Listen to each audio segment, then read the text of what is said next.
Hello everyone welcome back to my channel. आपण मैंने video देखुन समस्ते काଣା गोटे पुड़िया दुई पुड़िया तीन पुड़िया धरिक जाऊन पूरा जानवार लगे पूरा भिडियोटा आपण मैंने देखुन। आज आम ऑफिस रे होतला ट्रेनिंग प्रोग्राम जेनटा पूरा ड्यूरेशन पूरा 8 आवर्स थिला। 8 आवर्स बसवाटा तो पॉसिबल नहीं सी, तो हेतले मझे आम पड़ला लंच ब्रेक।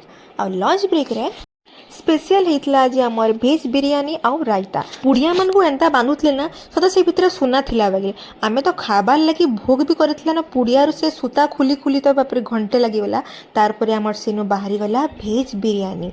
आ भेज बिरियानी समस्ते पूरा देखुन पूरा खानार एंजॉय नौछन, तो आमे मैंने भी लगी पड़लु खाइबार लगी। तो ठीक खाउन खाउन मोर तो से सूता तो खुलू भी नहीं था, तो केते कष्टे मस्टे जाइकरी से दुही थर सूता थिला, दुही थर सूता खुलबार एबे मु लागी पड़मी। आ शेषरे मोर हाथ के आसीगला बिरियानी।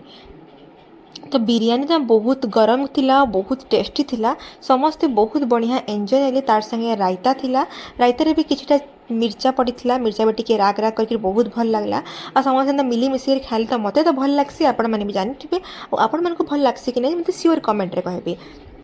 आज लंच के आउ टिके टेस्टी करबार लगी आमर हाथ के पले आसला सार कर दिया हुआ आचार। तो आपण मैंने जानी ना बिरियानी संगे आचार खाइबे, चटपटा आचार एते बढ़िया लागसे। तो समस्ते सब टिके टिके टिके नहीं गले और लास्ट के मुई आनली इटा होतले आमर मिक्स भेज आचार, आम आचार जहाँ कहसी। इटा टिके चटपटा होतीसी आउ आपण बिरियानी रे खाइबे बहुत टेस्ट लागसी। जेन माने भी नहीं खाइना आपण माने टेस्ट करूँ आचार संगे बिरियानी केनता कमेंट रे कहबे।